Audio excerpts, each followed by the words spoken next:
गान में वे वर्धमान महान जिन विचरे हमारे ध्यान।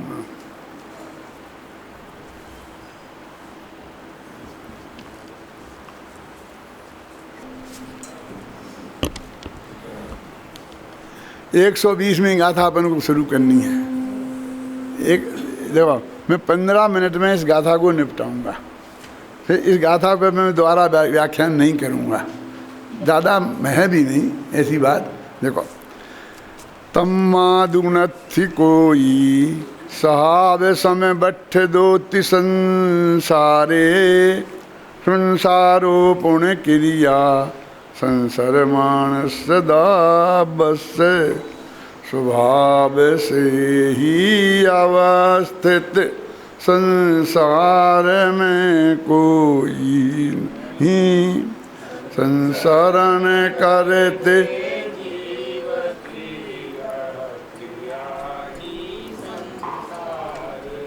मेरा दुर्भाग्य है कि मैं गाकर ज़्यादा बोल नहीं सकता। इसे बता रहा था मैं, पहले ये बोलता था ना, वे वर्धमान महान जन विचरे हमारे ध्यान में, तो इसका 4 पंक्ति बोलता था। वो 4 पंक्ति कौन थी? जो राग देश विकार वर्जित लीन आत्म ध्यान में, जिनके विराट विशाल निर्मल अचल केवल ज्ञान में, युगपद विशद सकलार्थ जल के ध्वनित हों व्याख्यान में, वे वर्धमान महान जिन विचरे हमारे। लेकिन मेरा 4 लाइन में मेरा गला नहीं बोलता था, खींच नहीं पाता था उनको शुरू में, फिर थोड़ी देर में चल जाता है, वो अलग बात है ना। तो इसलिए मैंने वो 2 पंक्ति की हैं। ये बोल रहा था ना, अब 2 पंक्ति हो गई, इसलिए जानबूझ के 2 पंक्ति की हैं। और उसमें एक पंक्ति तो वही है कि वे वर्धमान महान जन इतने हमारे ध्यान में, और दूसरी क्या है? संतप्त मानस शांत हों जिनके गुणों में। ये भगवान महावीर की जो मैंने पूजन लिखी, उसके जो अष्टक लिखी, उसकी अचरी है ना। इसलिए वही मेरी ये दिक्कत है कि मैं गा के नहीं बोल सकता, ये गाथा भी होती है, इसलिए मैं सामने विद्यार्थियों से पढ़वाता हूँ, कभी तुम पढ़ो, ऐसे तुम पढ़ो। देखो इसमें मानो क्या कह रहे हैं कि वास्तव में कोई अवस्थित नहीं है। ये क्या कह रहे हैं? देखो, स्वभाव से ही अवस्थित संसार में कोई नहीं। ये अवस्थित क्या है? अवस्थित माने एकदम कायम रहना, नष्ट नहीं होना, बदलना नहीं। अभी समझाया था पिछली गाथा में कि कथनचित अवस्थित है और कथनचित अनवस्थित है। माने कथनचित तो वैसा ही का वैसा रहता है द्रव्य की अपेक्षा, और कथनचित बदलता रहता है। अब ये वो उस पॉइंट को थोड़ा ढीला छोड़ रहे हैं, और इस गाथा में वो जो बदलता है उस पॉइंट पे ज़्यादा वजन दे रहा है। क्या? क्योंकि स्वभाव से ही इस संसार में कोई भी अवस्थित नहीं है ना। तम्मादुनथि कोई सहाव समठ दोधि संसारे। क्या संसार में कोई भी चीज अवस्थित नहीं है? अब ये क्या कह रहे है ही नहीं, मैंने सब बदलते रहते हैं, कोई भी चीज अवस्थित नहीं है, तो ये तो एकांत हो जाएगा ना। बोलो हेमचंद जी कि कोई घबराना नहीं, ये तो उसके संदर्भ में है। वो ये कह रहे कि सर्व था क्या, इसके संसार में कोई भी जीव स्वभाव से सर्वथा अवस्थित नहीं है। माने परिणमन भी उसका स्वभाव ही है। क्या हम क्या समझते? परिणमन तो पर्याय है, तो पर्याय को तो दृष्टि के विषय में रखना नहीं है, तो स्वभाव पे दृष्टि रखनी है, और पर्याय तो वो तो स्वभाव है नहीं। वहाँ से पर्याय में से स्वभाव पना हमारा हट गया। अब वो कहते पर्याय स्वभाव है, अब किस माथा कहना है कि हमने उसको तो हटा दिया था। अब इस गाथा में कह रहे कि कोई भी वस्तु ऐसी नहीं है। देखो अंतिम में पंक्ति पढ़ के सुनाता हूँ तो मैंने लिखी इसमें, इस गाथा के सार। यद्यपि इस गाथा में यही कहा गया है कि प्रत्येक वस्तु के समान भगवान आत्मा भी दिव्य दृष्टि से अवस्थित सदा एक रूप और पर्याय दृष्टि से अनवस्थित माने प्रति समय परिवर्तनशील है, तथापि यहाँ अवस्थित होने की अपेक्षा अनवस्थित होने पर अधिक वजन दिया गया है। माने ये दोनों बात बद्दभी बराबरी है, लेकिन इस गाथा की टोन ऐसी है कि इसमें अव्यवस्थित पन्ने पर ज़्यादा वजन दिया गया है। तात्पर्य यह है कि यहाँ पर्याय दृष्टि की मुख्यता से कथन किया गया है। गाथा में, टीका में, दोनों के प्रतिपादन में यही टोन है। क्या टोन है? सर्वम क्षणिकम, सब चीज़ नित्य बदलती है, कोई भी चीज़ स्थायी नहीं है। ये बात इसमें गाथा में बताई है और उसी मुद्दे को इन्होंने मुख्य रूप से लिया है कि अनादिकाल से लेकर अनंत काल तक कोई भी, अपने सिद्ध भगवान तो फिर रहेंगे ना अनंत काल तक वैसे ही के वैसे। अपन कहते कोई भी चीज़ हम प्राप्त कर लेंगे तो वो दूसरे समय रहेगी, इसकी गारंटी नहीं है। तो हमको बहुत गड़बड़ लगता है कि हमारी मेहनत सब बेकार है, हम इकट्ठा करें और फिर गड़बड़, फिर गड़बड़, फिर ख़त्म, फिर ख़त्म, फिर ख़त्म। तो कहते हैं केवल ज्ञान हो जाएगा, फिर तो ख़त्म नहीं होगा ना ज्ञान। केवल ज्ञानी से फिर बाद में कोई अज्ञानी तो नहीं होता। छायक सम्यदर्शन हो जाएगा तो फिर तो हमारा छायक सम्यदर्शन का नाश नहीं होगा। क्यों होगा, क्या नहीं होगा? बोलो। वे कह रहे कि हर समय नाश होगा। भाई वो छायक सम्यक दर्शन हर समय नष्ट होगा, वो केवल ज्ञान हर समय नष्ट होगा और फिर नया केवल ज्ञान, फिर नया केवल ज्ञान हो, फिर नया केवल ज्ञान होगा। तो ये जो वस्तु का परिणमन स्वभाव है, हमारा उस पर ध्यान नहीं जाता।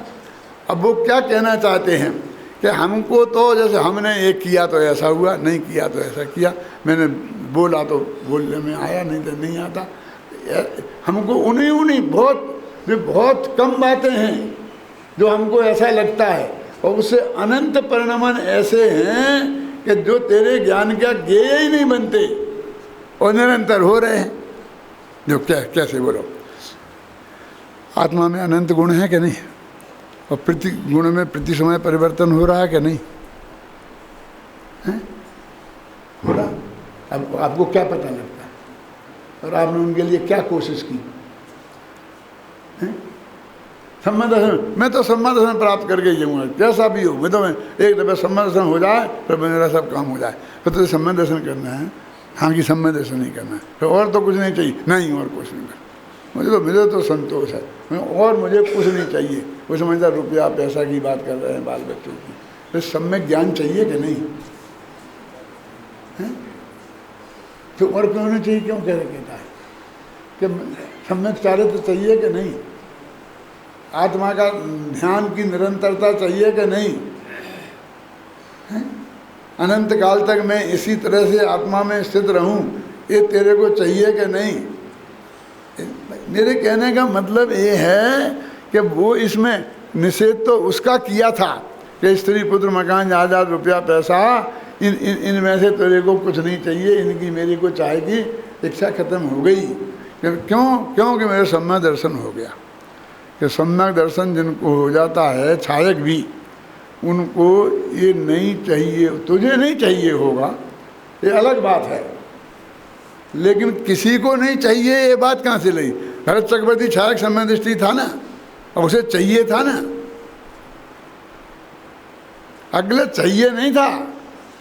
इस लेवल पर चाहिए था कि यदि तुम नहीं सौंपो अपना राज्य मुझे तो मैं तुम्हें जान से मार डालूंगा। भाई का भी चक्र चला दिया, इस कीमत पर चाहिए था। नहीं वो तो नियोग था, वो तो नियोग होता है। क्यों बुद्धू बनाते हो? वस्तु का स्वरूप उनको विकल्प नहीं था, उस टाइप का क्रोध पर्याय में आया नहीं था। ये अरे इस भूमिका में आता है, घबराते क्यों?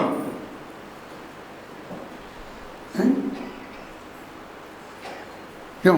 नहीं बोल, मेरा लड़का है, मैं कह रहा मैं तो शादी करूंगा तो इसी साल करूंगा और इसी लड़की से करूंगा, नहीं करूंगा तो क्या हो गया? सबको याद है, वो कह रहा बेचारा, बस इतनी सी तो बात है। नहीं नहीं, ऐसा तो नहीं कहता मैं इसी लड़की से करूँगा। अरे सबको पसंद आती हैं, सब अपने हिसाब से सब करते हैं, कोई कहता है कोई नहीं कहता है, तो क्या हो गया? नहीं कह दिया, नहीं कहता है तो बहुत महान हो गया, कहता है तो बहुत छोटा हो गया। थोड़ा सा जगत उसे असभ्य मानेगा, तो आप समझिए ना। और इसको कहेगा सभ्य आदमी, लेकिन स्थिति तो वही है ना, वस्तु स्थिति तो यही है, हाथ में रखे आंवले जैसी। इसमें क्या विकल्प करना है? आपने महाराज चक्रवर्ती मालूम, ये जो जाते हैं ना युद्ध के लिए, तो हर राजा पर आक्रमण करते हैं, तो वो हार स्वीकार कर लेता है, तो उससे कुछ टैक्स माने वो भेंट बोलते हैं उसे, वो कि वो कुछ भेंट देता है, रत्न वगैरह जो भी अच्छी संपत्ति उन्हें भेंट देता है। और इसका मतलब उसने हार स्वीकार कर ली, और फिर उसकी लड़की लेते हैं, नहीं दे तो मांग के लेते हैं चक्रवर्ती। अभी लाखों हजारों बैठी हैं घर में, हर राजा की 32,000 मुकुटबद्ध राजा होते हैं ना, तो उनमें उन सब की लड़कियों से शादी कर दे। जिसमें कितनी होती हैं? 32,000 रानियाँ, तो मिलेच्छ राजाओं की लड़कियाँ होती हैं। 96,000 रानियाँ होती हैं ना, तो 32,000 उनमें मिलेच्छ राजाओं की होती हैं। तो क्यों करते हैं? वो उनकी पॉलिटिक्स है, क्योंकि सबको मैं जीत रहा हूँ, अब उसकी मैंने धन धरती हर ली, जाकी धन धरती हरी और ताई न लीजे संग राजनीति। तो ये कहती है जिससे मैंने सब कुछ छीन लिया और फिर अपना नौकर बना लिया और कह दिया तुम ही संभालो आज से हमारी तरफ से, और छोटा सा टैक्स हमारे मैं उसमें केंद्र में दे देना, बाकी तुम कमाओ आराम से, वैसे ही राज चलाओ। तो हमने गुलाम बना लिया ना सब कुछ। आपकी समझ नहीं मैं क्या कह रहा हूँ? तो वो शत्रु है वास्तव में, तो जिसके साथ आपने ज़बरदस्ती ये किया है वो शत्रु है। तो क्यों ज़बरदस्ती क्यों किया? हर आदमी अपनी लड़की खुशी खुशी देगा ना। जिसके घर में 96,000 पहले बैठी हैं उसको अपनी लड़की कोई खुशी खुशी देगा? 3 औरतें अपने घर में बैठी हूँ और वो कहे तुम्हारी लड़की को मांगे, तुम दोगे? अरे इन लड़कियों को ये मालूम पड़ जाता कि ये लड़का किसी दूसरी से प्रेम करता है नहीं तो ही रिजेक्ट कर देती, जा तेरे से नहीं बात करता, कर देती। माने इनके प्रति दूसरी पत्नी का होना कितनी इन महिलाओं को कितना अरुचिपूर्ण है कि नहीं है? उससे नेचर मालूम पड़ता है कि नहीं पड़ता है? और अब वो कोई क्यों चाहेगा? तो वो क्यों कि कोई भी आदमी अपने जमाई को मारकर अपनी लड़की को विधवा नहीं करना चाहता है, तो इस बात की गारंटी है कि इनसे मुझे जान का खतरा नहीं है, इसलिए बोलो, इसलिए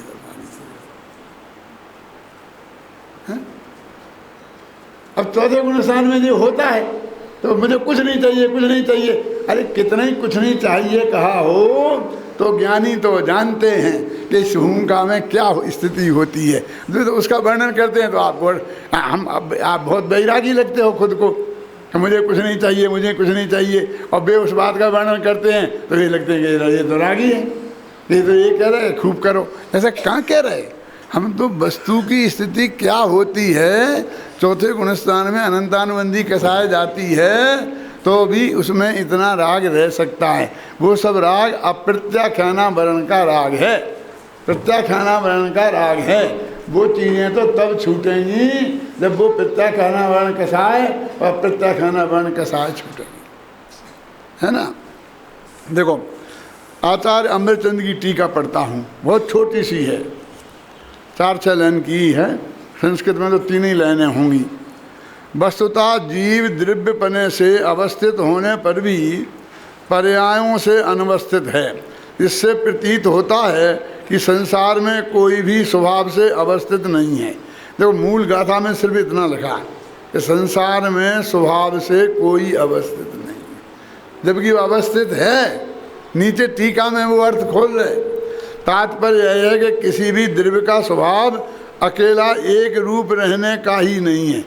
देखो क्या इसमें एक रूप रहने का नहीं है, नहीं, हाँ, ये ही निकाल दो तो अर्थ उल्टा हो जाएगा। एक रूप रहने का नहीं, एक रूप रहने का ही नहीं है,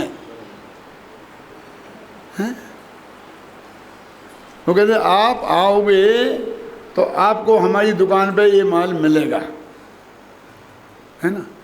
अच्छा हम ले जाएंगे तो और किसी को तो नहीं दोगे आप, क्या बात कर रहा है। आपको मिलेगा, बस आपको ही मिलेगा, ये मैं क्या कह रहा हूँ। फिर वो हमारे गांव में दूसरा ले जाएगा पड़ोसी, तो हमारा कैसे बिकेगा, ये नहीं चलेगा।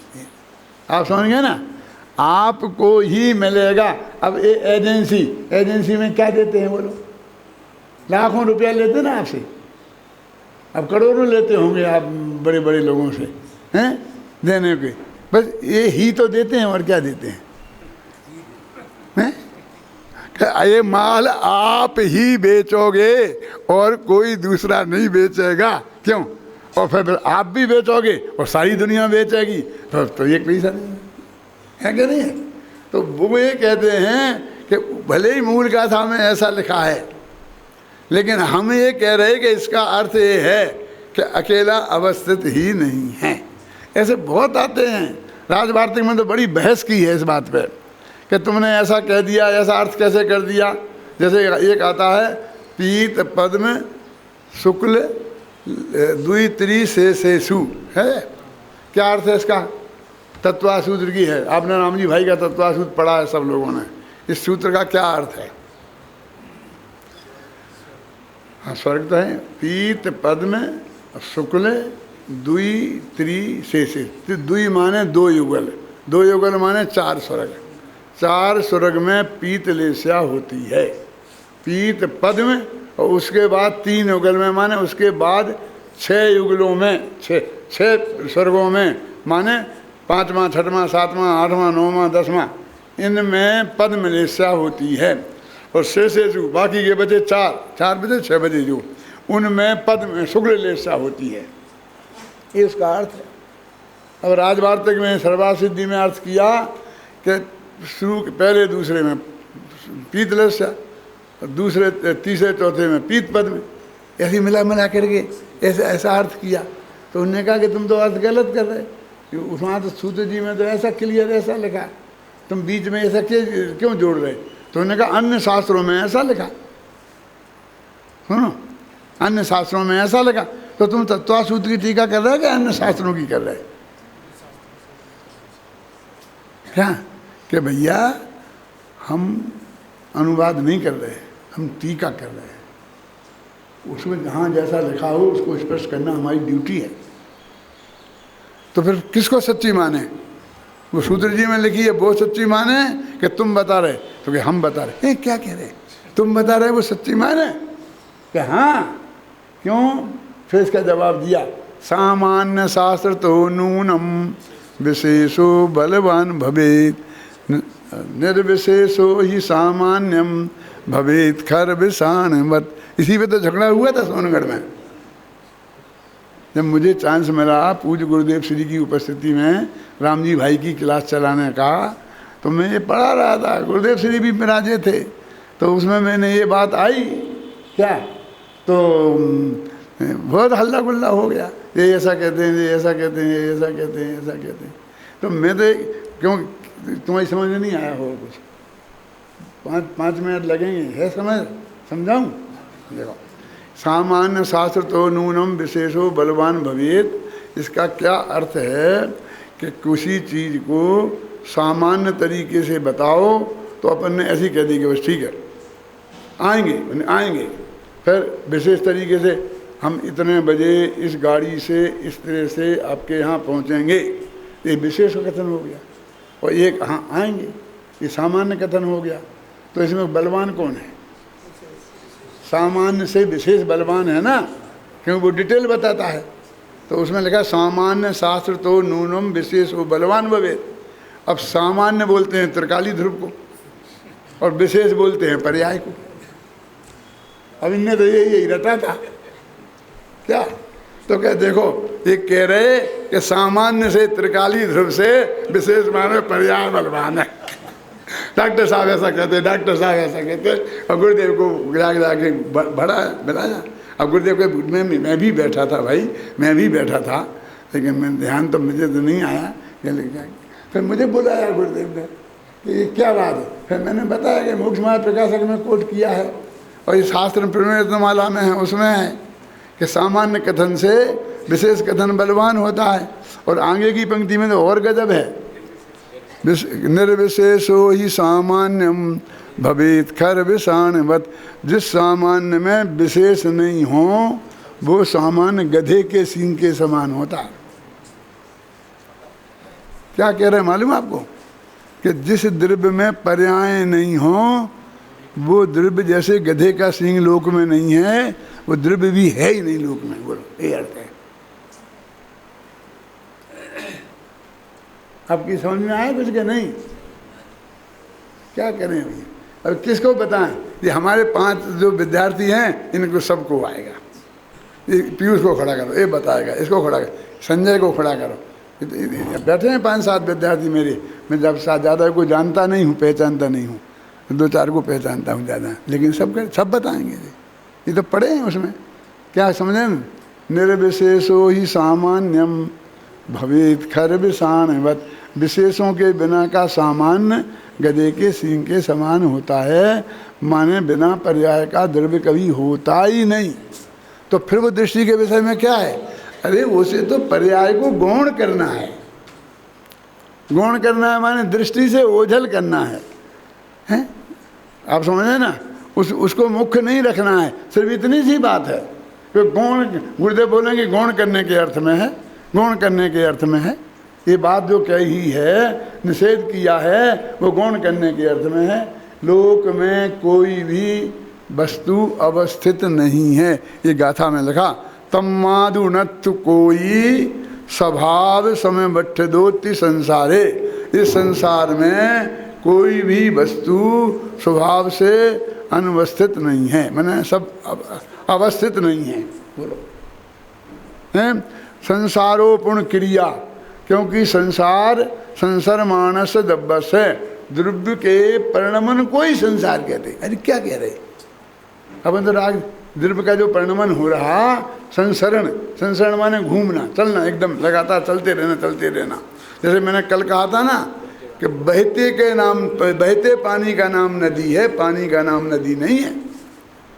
तो संसरण माने बहता हुआ, पर्याय निरंतर बदलती रहे, ऐसे द्रव्य का नाम वस्तु द्रव्य है ना, संसार है। देखो, क्योंकि वह मनुष्य आदि पर्यायात्मक वह स्वरूप से ही वैसा है, उसमें परिणमन करते हुए द्रव्य की पूर्वोत्तर दशा से त्याग ग्रहण रूप क्रिया का नाम ही संसार है। यही संसार का स्वरूप है। ये अमरचंद की टीका है, जयसेन का भी है। अभी देख, पंडित वृंदावन लाल जी ने पद्यानुवाद किया जी, 2 छंद उनके हैं। एक पंडित देवीदास जी ने पद्यानुवाद किया, एक छंद उनका है, फिर एक गुरुदेव का कोटेशन है। पढ़ूं? आत्मा का शुद्ध स्वभाव तो ज्ञानानंद है। इस स्वभाव को भूलकर अपनी पर्याय में विकारी भाव करता है, वह संसार है। बस स्त्री कुटुंब आदि संसार नहीं है। अब ये इस मूल में नहीं है, और गुरुदेव का है। ये पंक्ति गुरुदेव की है। अरे मूल में तो नहीं है, मूल में तो नहीं है, लेकिन है ना वस्तु स्वरूप ऐसा। यानी हम सारी दुनिया संसार का कोई स्त्री पुत्र कुटुंब आदि को संसार बोलते क्या नहीं बोलते? गुरुदेव खुद बोलते थे।